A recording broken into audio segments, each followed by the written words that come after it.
Today is a good day to start some seeds.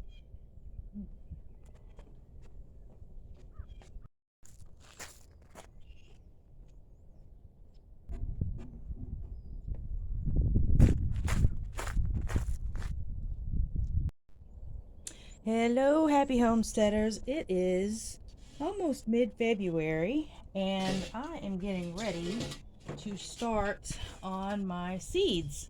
I'm so excited. I don't know about you guys, but I cannot wait to start buying seeds and getting seeds into start them germinating so that we can get them into the ground. So what I have here is just a few things that I get ready for. So I've got my popsicle sticks all ready, and I have started organizing my seed trays with my different types of seeds that I'm going to put in. I wanted to show you guys this cute little soldering iron. I've had this thing for ages, and it comes in handy when you get these sort of seed beds that on the bottom they don't have any holes. So you know when you want to do mesclun mixes, mesclun lettuce and microgreens, or even just to be able to prick out seeds, you get these trays sometimes and they don't have holes in the bottom. So what I've done is I use my soldering iron here. I got a little cheapie off. I don't know if I got it off Amazon or Home Depot, but it was pretty cheap. And I just add holes to the bottom. I just melt some holes in. So I just wanted to show you guys that because I always keep one of these on hand just in case. You may even see a potter that you like and it doesn't have that many holes at the bottom. And if you have this, you can always just add holes, drainage holes when you need them. So I got Charles Dowding. I follow him on YouTube. And this man, I got his calendar. He is an expert on no-dig. And I've just been following him for like the past year or so, and he's got oceanic temperate climate, which is very similar to Georgia's climate, which is like 8A, B.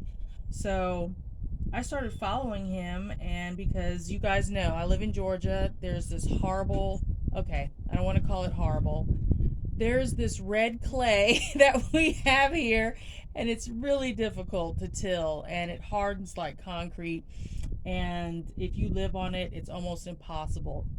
Even with all the pasture I have here, there's still a lot of digging that would have to be done. So I was not looking forward to it, which is why I got a bunch of raised beds. But the funny thing is I didn't even have to do raised beds. All you have to do with no dig is throw down some cardboard or plastic, and cover it with compost. Well, not with the plastic. Plastic's just to kill the weeds, and once the weeds are dead, then you cover that spot with compost. So the compost is the biggest investment unless you have your own bins, but until you get your own bins started, you're going to have to invest in some compost, which is what I did. And yeah, I mean, the only thing you need to do is, add an extra layer of compost to your beds in the winter time when there really isn't much cropping going on. So I'm down for that. I just want to enjoy gardening. And if I can do that without digging, oh my gosh, I'm all for it. So he has this sowing calendar, and February 13th we kind of kick off the starting our seedlings. So what I have here, since I don't have my own seeds yet, I only have a few from actually some tomatoes and some other seeds that I saved from a neighbor, but right now I'm buying my own seeds. So I've got some little gem lettuce here, some mesclun mix, sweet mix by Burpee, some Salad Sensation hybrid spinach, some garden crest, some early snowball cauliflower, which I gotta tell you guys about my cauliflower. It was a fail this year, but anyway, I'll get into that. I got some Tokyo Cross hybrid turnips, some white Lisbon bunching onions, which I'm going to use as spring onions, and some DeCiccio broccoli, which is a 48-day harvest broccoli, so really early. I also have some beets, golden beets, which I'm gonna start. Some German giant radishes. Man, these guys are great. These back to boots radish. Those radishes were huge. Um, my Terra hybrids. My cute little.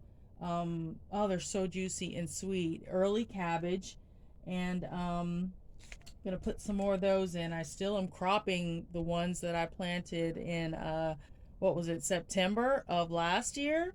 I'm still getting a harvest from those. I've got some white icicle radishes, and I have the Detroit Supreme, which I am thinking I might sow these later. But what I'm doing in this tray, these are going to be the ones where I'm going to be multi-sowing. So I'm going to do groups of spring onions, radish, turnips, and all of those are going to be anywhere from 3 to 5 seedlings per cell here. And what that does is it saves space, it saves compost, and yeah, it's ideal. These trays I also got from Mr. Downing, and they're perfect because you don't use a whole lot of compost. Um, I mean, once these are about, the seedlings are about 4 weeks old or so, you can just go ahead and just pop them in just like this. As opposed to those, big modules you get sometimes, and it seems like it takes a lot. You might get some root rot on the seedlings. Also have this big tray, which what I'm going to do is I'm going to take this tray here, and all of the seedlings that I need to prick out, I'm going to put them in here. I'm going to just divide this up into whatever sections that I need. So that would probably be my broccoli, my cauliflower, my cabbages, and some of my lettuces, which I'm probably going to need another tray. And I'm going to prick those out, the strongest seedlings, and then put them into this bigger tray for them to develop further. And then from there, put them into the garden. So that's the plan. Let me show you guys. Come on over here. Now, this is my own mixture here. This is my own potting mix. And the only thing I've added differently, can you guys see this? Okay, so, all right, now, this is a mixture of, all right, sorry. This is a mixture of coco coir, vermiculite, worm casting, and a little perlite. Now the only difference is the vermiculite. I use this mix for my plants in the house. And I already told you guys, I got a gajillion plants in the house. It looks like a jungle in there. But look how light and fluffy it is. And it's rich and it's light. So that will keep my seedlings from being waterlogged. So let's get started. All right, so I have got my tray here that I'm going to sow a bunch of seeds that I'm going to scatter, and then these I will prick out into the bigger bigger module tray over here, which I mean I could very well plant a few seeds in each one, the modules, a few, and then I guess thin them, but I'm gonna try this method. So my first area here, I have broccoli, so I'm gonna just sprinkle broccoli seeds here. Don't really need too many because, I mean, well, I guess you want at least more than a few plants for in case they get diseased or ruined or eaten or whatever else may happen. All right, next. Okay, guys, I'm going to try this cauliflower again. So, I planted the ones that are in the garden bed. I planted those what, in September. And yeah, they are not doing so well. I've had to pull a couple of them, more than a few of the ones that weren't growing. They got some kind of rot. It's more rot. I think it may have been due to me covering them. And but live and let learn, right? So it looks like I may get one cauliflower head out of the 6 plants that I put out there. One I took a little peep at. The thing is, they're cool. What's cool about those, they're self-blanching. So I kind of had to peep in there, and it looks like there's some darkness on the developing head, so it may be some more mold or whatever rot. But okay, start again, right? We'll see what happens this season. So next going in is Little Gem. And by the way, I do have more lettuce coming. I actually have, like I said, that mix over there, and then I ordered something called I think it's red snail or red sail. Really pretty. And then I ordered something else from Burpees or Gurneys or something. And anyway, it's I think it's Romanian lettuce. It's beautiful though. I can't wait till it comes. I'll show you when it comes. Okay, so I'm sowing Little Gem here. Bunch of those seeds. All right, which, I mean, you guys remember, if you tuned in to my previous videos, how much lettuce I had. I just overdid it on lettuce. But you know what? We eat a lot of lettuce. And I was still able to share and give it away, which, I mean, I'm more than happy to share with others. All right, so cabbage. This Terra hybrid cabbage from Gurney's. Excellent. One of the best cabbages I have grown. I gave some to the neighbors, and they were like, gosh, that cabbage is good. I'm like, I know. It's just juicy and sweet and delicious. Let's see here. Let's just sow a few around in here like so. You can kind of see these, so I probably...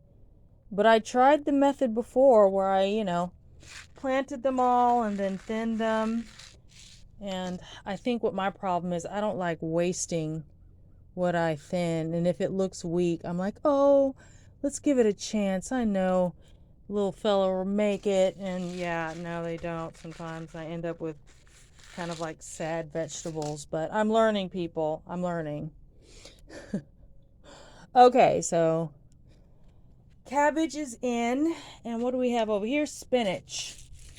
Another from Burpee. I just got it at Home Depot. Salad Sensational Hybrid. Some of these guys I have never grown before. Have yet to determine whether I've successfully grown cauliflower. I'm happy that I've got lettuce down.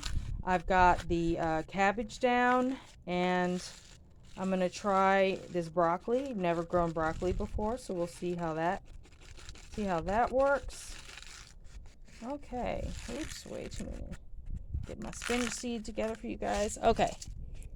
So let's sprinkle that in here. Oh, spinach has big seeds. All right. Now, do just a few more. Okay, so what I'm going to do, I'm going to just barely, I'm not even probably going to sprinkle anything on that lettuce. I'm going to barely cover these with soil.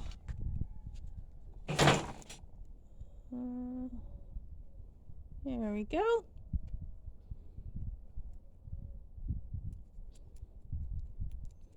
All right, and we'll set that aside for watering. Okay, so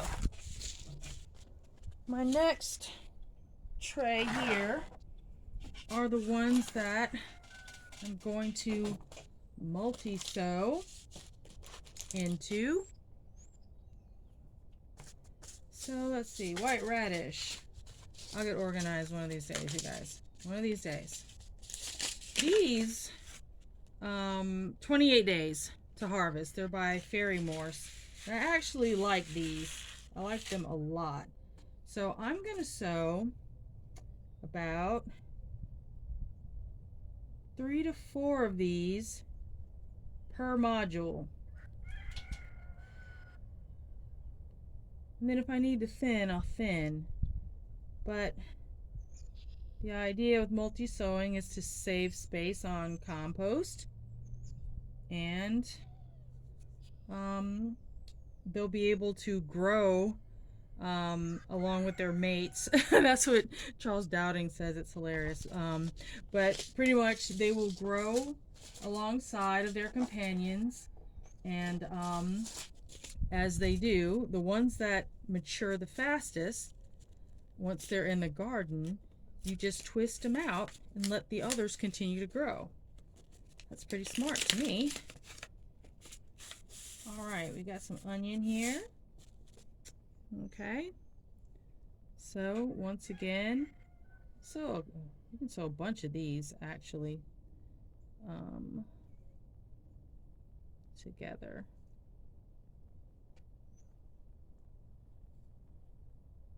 I think I got some in there with my radish, but oh well. We eat a lot of green onions in this house. A lot of salad onions, so I'll probably be planting those more than a few times. Alright, golden beets next. You guys, I have not had success with golden beets. I don't know what I'm doing with it, if I'm planting them weird or wrong, but maybe it could be this brand, but I'm gonna try it. I'm not convinced. I'm gonna give it a couple times and to see what happens. Okay, got about 4 beets per module here. Oops, I got a bunch in there. I'll just thin them out later. Be able to eat them. All right. And turnips. Okay, Tokyo Cross. This is my first time. I've never grown turnips before. Wish me luck. Wish me luck on a lot of this because, like I said, newbie with all of this.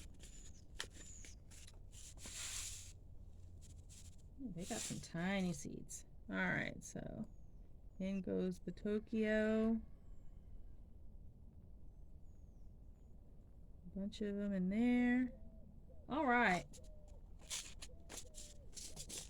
So that's my sowing for February. So I'm just gonna cover these up just barely with, I think I'm gonna do another sprinkling like I did before. Just barely add enough to cover, because you don't want them too buried or they won't be able to break through, or they'll rot, or whatever finicky thing that seedlings do. Just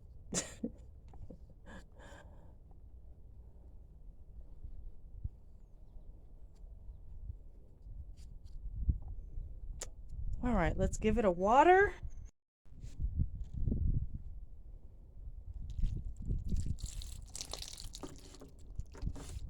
Well, that just came out way too chunky, didn't it?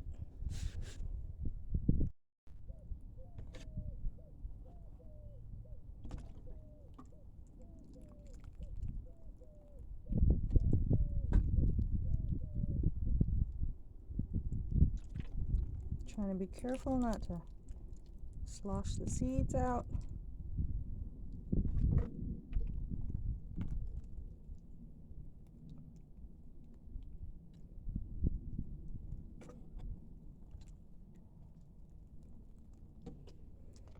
Alright, now I'm going to stick these someplace warm. Inside, I've got a room that's not being used. It's our guest room, and it gets a lot of southern heat through south-facing windows. So I'm going to stick these in, and then we'll check back in once they germinate.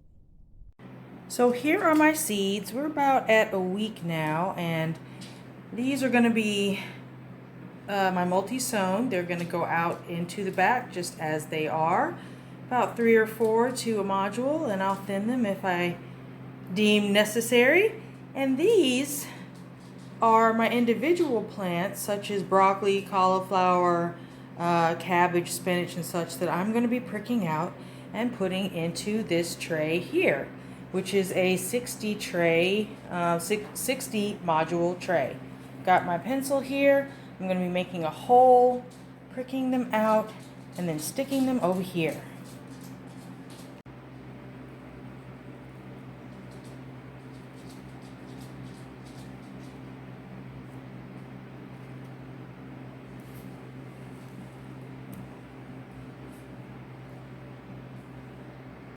These seeds are a little leggy because of course they're near a windowsill, and then I was using a grow light.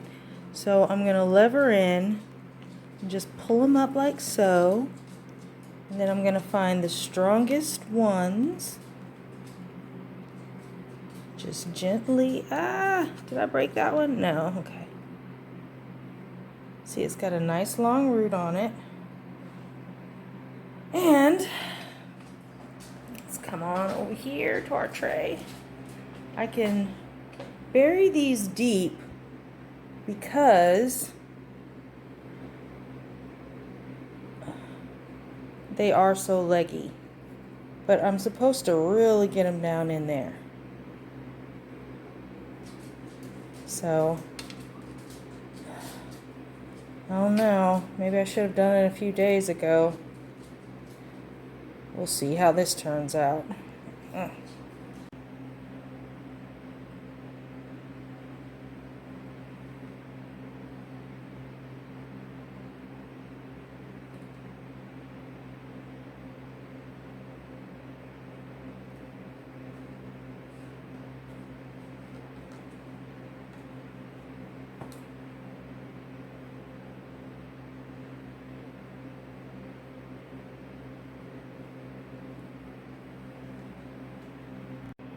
Alright, so here is half of my tray done with my pricked out seeds. I guess, I don't know.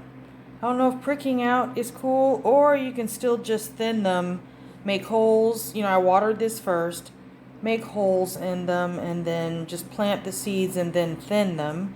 But pricking out, you also get to kind of see which ones are going to be the strongest. Either way, not sure if I'm a fan of the pricking out. I did want to try it.